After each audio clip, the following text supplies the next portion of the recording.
you know, the idea of if you're going to if you're going to have something in a film that's graphic or explicit, sexual, I think there's a way to use it artistically, as part of the storytelling, as part of some kind of artistic voice, than just having it for its own sake, like, you know, having a sex scene for just a sex scene's sake, right? That makes it sensational, which maybe accomplishes something, but also is probably pretty boring and not very interesting in terms of adding to the actual film.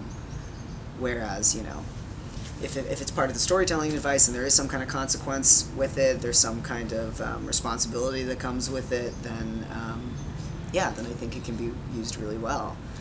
And I think a filmmaker like Kyle Henry, for instance, I think he's really smart about understanding the way sex is used in films and how he's going to use it in his own film, you know, with Foreplay. What I do love about documentary filmmaking or nonfiction filmmaking is that it's true, right? It's real people, real stories. It's not scripted. You know, it's not someone you know, who's primarily there to, you know, create you know, fictionalize something to make you feel a certain way. It's actually happening. But don't you find that that's more difficult to do than a film? It's very difficult to do. I think it's, I don't know if I would say it's more difficult to do. I think it has its separate set of challenges. Like, for instance, it's hard to make a great documentary if you don't have a great subject, right?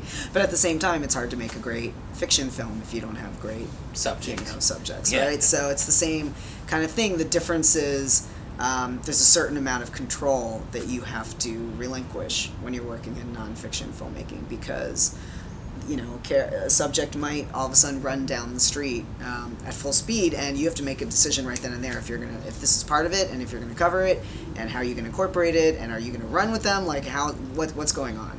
So for me, I think, looking at it, I've been using the process of making documentaries a way for myself as a filmmaker to explore topics that I want to meditate on and maybe I don't quite understand fully yet. So you're afraid of getting old?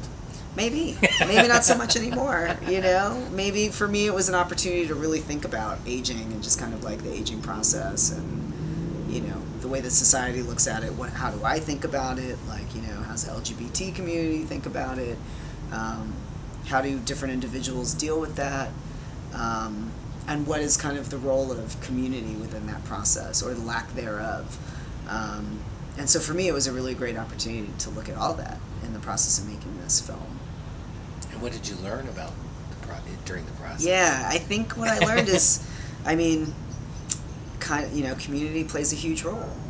You know, I think, you know, isolation is one of the key challenges to the senior population. A lot of people isolate themselves, you know, if they stop going into an office every day, for instance, or say a lot of their loved ones maybe have passed away, or they find themselves, you know, financially unable to maintain a certain lifestyle and, you know, move into a new facility, for instance. There's a lot of reasons for it, and there's a lot of isolation that occurs, and so I think community is pretty key in that, in making sure that there's a support system for them, making sure that they have a place to go, making sure that they have people to talk to. As simple as that. But I think what I also discovered, which for me was really great to have it confirmed, is that life doesn't stop, right? It's a lot of these people, especially one of the all the characters that I'm following, you know, one in particular, Dennis, who, when I first start filming him, he's closeted. I mean, literally, we meet him and he's in a closet saying that he's closeted, right? And then by the end of the film is out. To see that progression of him still discovering himself. And how old is he? He just turned 80. Wow. Yeah. So I think the idea of, like, someone at the age of 80 still discovering themselves, to me, is exciting, because it makes me think that when I'm 80, hopefully I will still be changing, evolving, learning, growing. I don't think anything will get stale or stagnant. You know, and Dennis even says it in the film that, you know, sometimes when he looks in the mirror, he thinks, you know, who is that? Because time goes so rapidly sometimes. And the image of himself is much younger. And so there's something there's something that's a little terrifying about that, right? Is that one day you might look in the mirror and not recognize yourself. But the other thing I like about that is that he, you know, a lot of the subjects that I'm following, they don't feel like they need to be older.